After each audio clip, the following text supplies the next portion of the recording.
Hello, this is John Miller, the creator of this podcast. Now, the rest of Everest is probably the most in-depth look at just what it takes to climb the world's highest peak. But keep in mind that it is a series. And if you're checking out the podcast for the first time, do yourself a favor, go back to episode 0 and watch everything in order. That's really the right way to enjoy it. Thanks so much. Hello again, everyone. Just wanted to give all of you an update on our fundraising progress. And I have to say, you guys really did not follow my instructions. I said, $1 or $2, and the donations ranged from $1 up to $100 and all the way in between.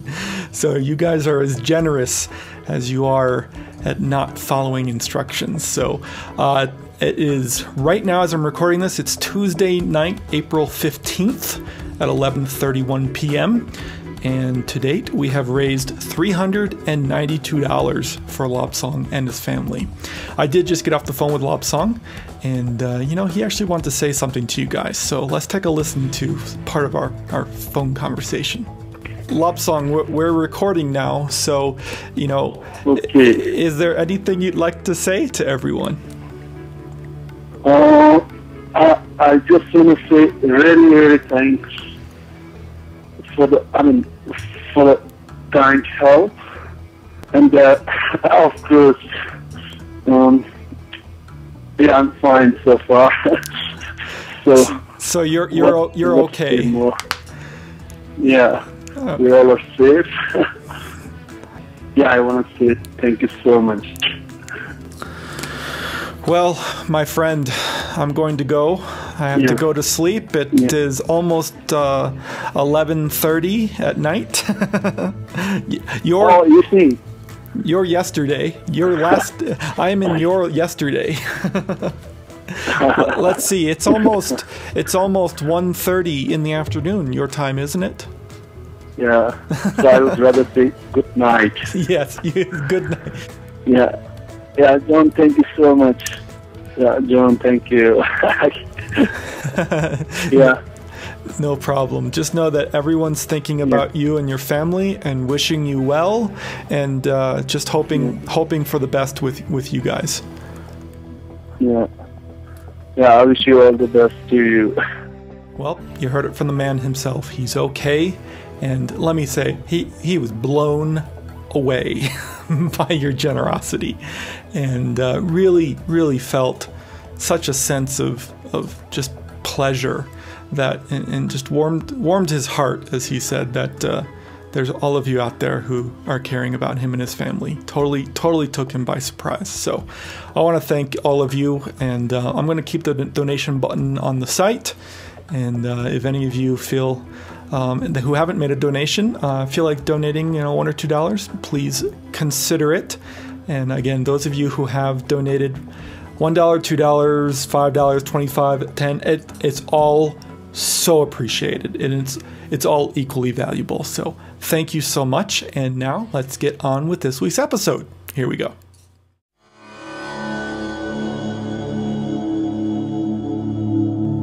This is the Rest of Everest video podcast, an almost unabridged expedition experience. Episode 79, Shigatse. Hey, you. Well, hello again, everyone. Welcome back to the Rest of Everest video podcast. I'm John Miller, joined as always on this 2007 trek with Scott Jacobs. How you doing, Scott? I'm doing well, John. Thanks for having me. Of course. This week we are going to be traveling to Shigatse, which is the second largest city in Tibet. It's, less than 100,000 people, but still fairly large in Tibetan terms.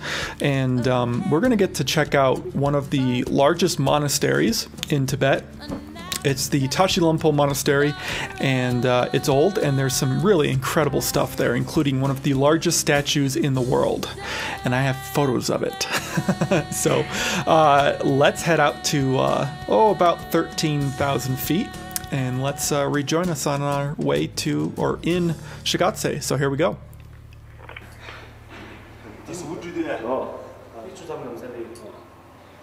So this is actually in our hotel in Shigatse. It was a nice hotel. This was a nice hotel. And typical of the accommodations. I mean, there's no screens. You just open the window, which is excellent. You get the sights and the sounds and the smells of the street below. In the distance there was the Tashi Lumpo Monastery, and now we are at the Tashi Lumpo Monastery. This is really large, and I'm not sure how many monks, but there's several hundred monks. We are in Tashi Lumpo Monastery, which is which is fifth largest monastery in Tibet, and this was established again in 15th century by the first Dalai Lama called Gendun. You know the founder of Yellow-Hatted, and the first Dalai Lama was the nephew of founder of this Yellow-Hatted. Since Dalai Lama was one of the biggest Lama during that time, he was asked to establish a monastery of his own by his religious teacher, who was the founder of Gelugpa order, you know, Tsongkhapa, Yellow-Hatted. You know, he was the religious teacher of first Dalai Lama, and first Dalai Lama was advised or asked to establish a monastery of his own. So after that, the first Dalai Lama has established this monastery in 15th century, and the buildings that you find in this compound were not there. I mean, most of the buildings were not there. Only the oldest part of the building were there, in which you will find the assembly hall and the tombs of first Dalai Lama. You know, only this part of the building was the oldest and the basic foundation of this monastery. You know, and these days, you can find it so large, and it's been extended in each periods. Like for example, this part of the building was established in 19th century by the 9th Panchen Lama, and inside this building, you know, you will find the largest statue of future Buddha or Maitreya. I mean the indoor statues of future Buddha, which is the largest statue in the whole world. So we are going to see that. And the main image of this monastery is image of Maitreya future Buddha, which is the largest indoor statue of future Buddha.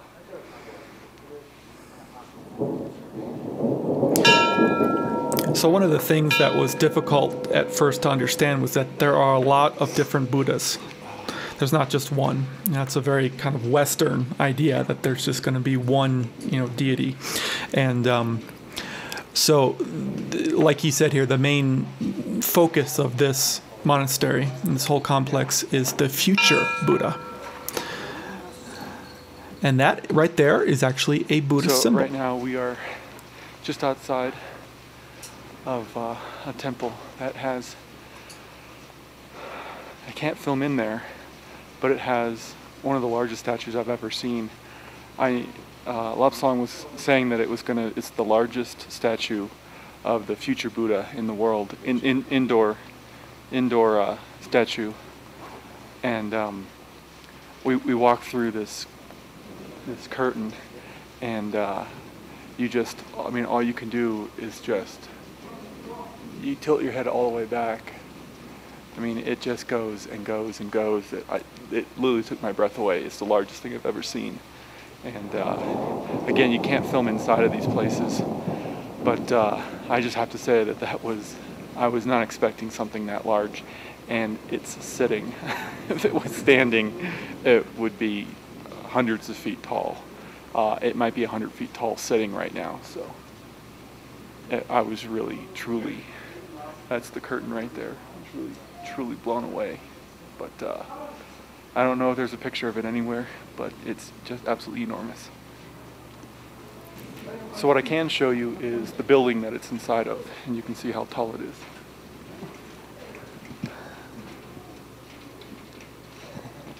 Okay. Again, everyone's so friendly.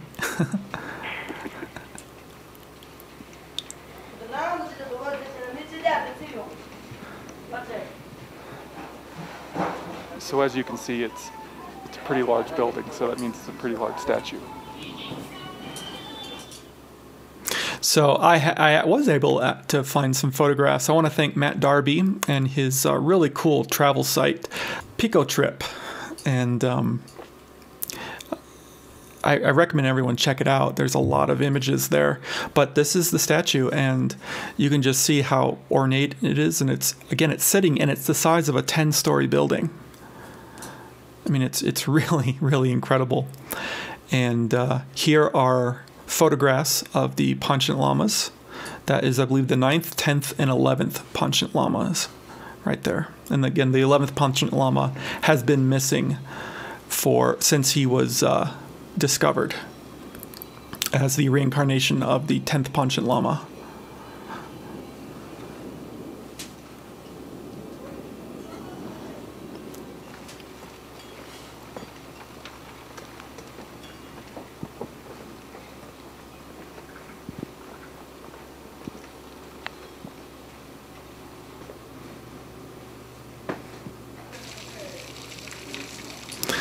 I really, really like the architecture in these places. And you can see that, you know, the complex was just added on to over the centuries, and it just went and went and went. This is the place where we unfold, or unhold, what do you say? Unfold? Unfold, Yeah. the tangas during the occasions, you know? Big tanga, we used to unfold that. Big. At every monastery, I mean big monasteries, you will find this kind of looking. And Everest is there.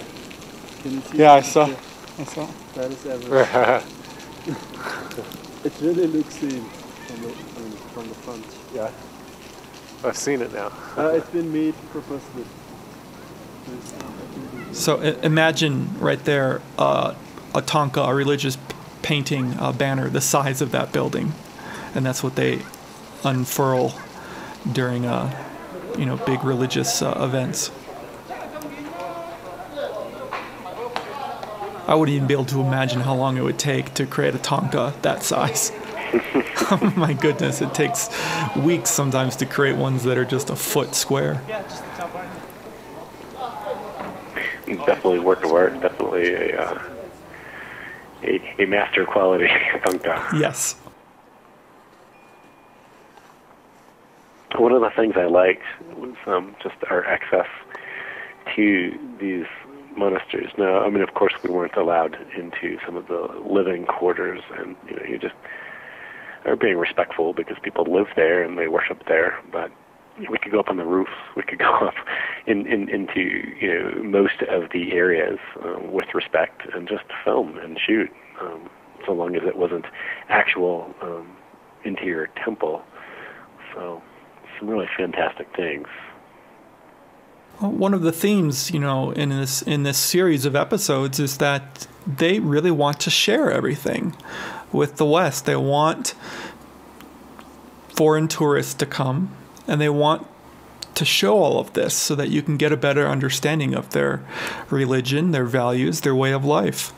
And we'll see in a minute the call to prayer, and we had full access just to hang out and film, take pictures. Scott took some incredible panoramic photographs of the monastery from the roof there. Just really incredible stuff. I remember shooting just shot after shot after shot. It's just so interesting. Anywhere you point your camera, you're going to capture something beautiful in Tibet. So it was wonderful. And you actually heard, you might have heard in the background, Lobsang saying that there's Everest. Now, he's not actually talking about the real mountain Everest. There was like a scale model of Everest that was built for the tourists, I believe by the Chinese. And it was fairly large. I want to say it was like a story tall. I have to turn my volume down here.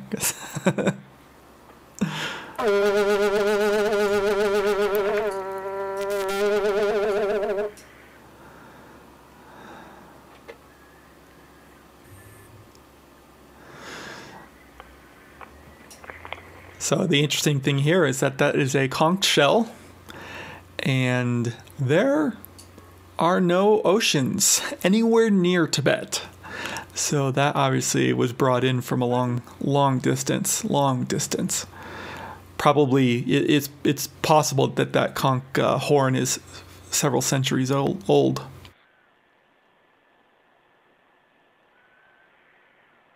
You know, one of the greatest things about that I remember of this, he's just breathing circular. He's using circular breathing, and just he goes and goes and goes. And you know, he's just notifying the town, notifying the monks, come in. It's time for prayer. It's time for worship. Circular breathing is, people mostly know it from the didgeridoo, the Australian, Aboriginal instrument. But this guy's doing a really good job of the circular breathing. Yeah, like Scott said, so there's no interruption in sound as he takes a breath. He's actually blowing into it while he's breathing in. It's very difficult to do. And what we were talking about earlier, what Lobsang was talking about, you might have heard him say yellow-hatted. That is an order of monks in Tibetan Buddhism, and they are called yellow-hatted because of the hat like this guy is wearing here, this monk here. And it's a very old order. As I believe Lobsang said, the first Dalai Lama was the nephew of the man who founded the sect.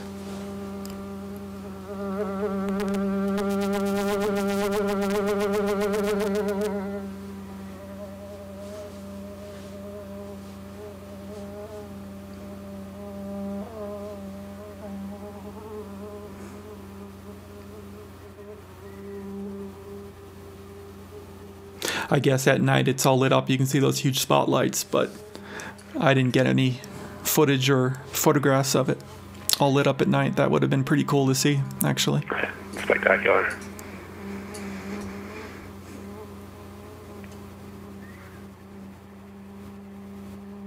He just goes and goes and goes.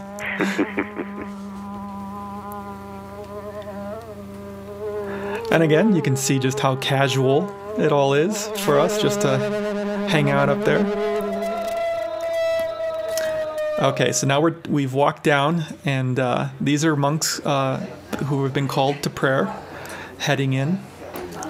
This is some of my absolute favorite footage from the entire trek, and you will definitely see why. You can see again the yellow hats.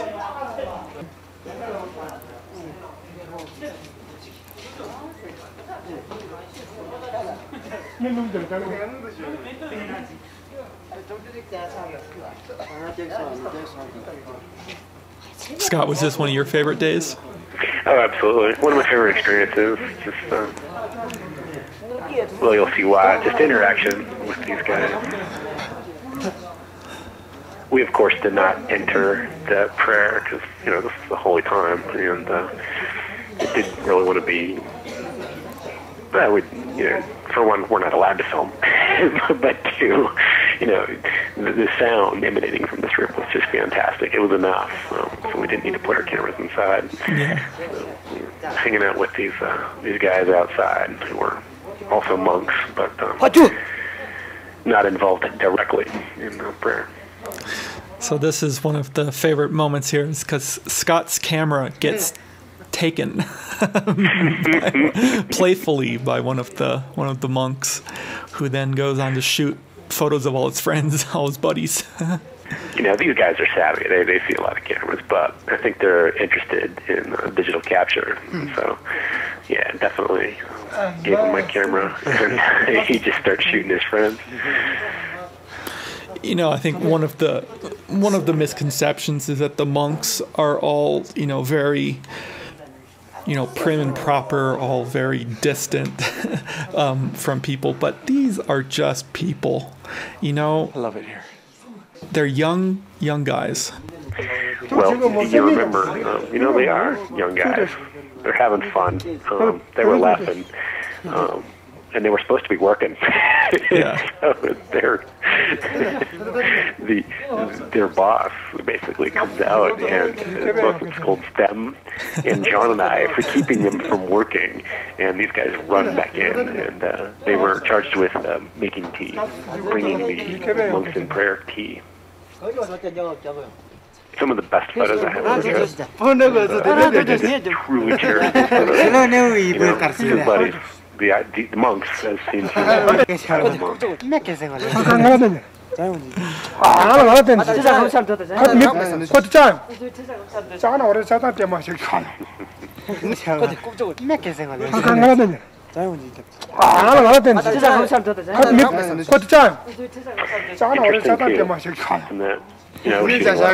Photos. These guys are genuine. They're great. They're friendly. Some would pose for me, others would not. With him behind the camera, you see the effect. They're all posing. They're all having fun. That's a great photo. Absolutely.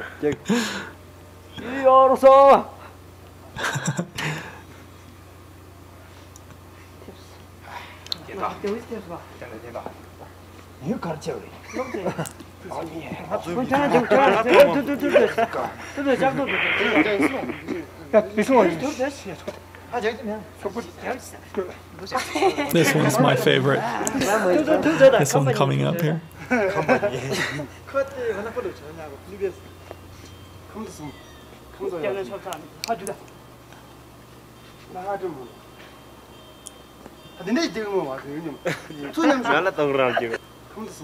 I love that photo.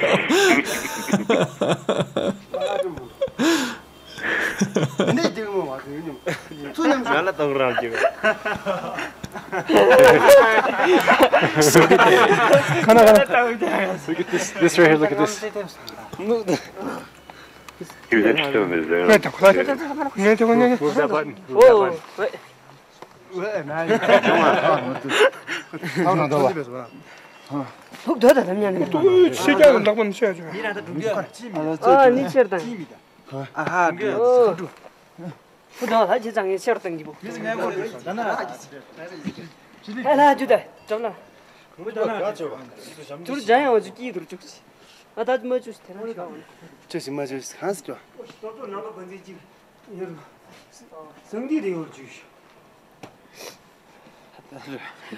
I think they're about to get yelled at.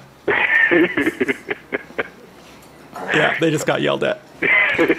And so did we. Yeah.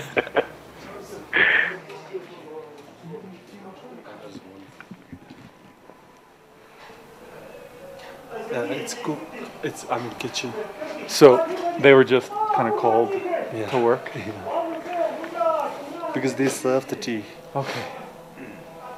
They took some good photos. They did take some great photos. That was awesome. Through the eyes of a monk, I think it's beautiful. That was awesome. That was so much fun. It was a good day. I enjoyed Tashi Lumpo for sure. Yeah, and so next week we're going to actually see what those guys do. We just saw them playing around. We're going to see what their actual job is, and it's serving tea to all of the monks in prayer. And there are a lot of monks apparently, because there's a lot of tea to be served. But they got to clean everything first, so it's pretty cool. So thanks as always, Scott. John, thank you.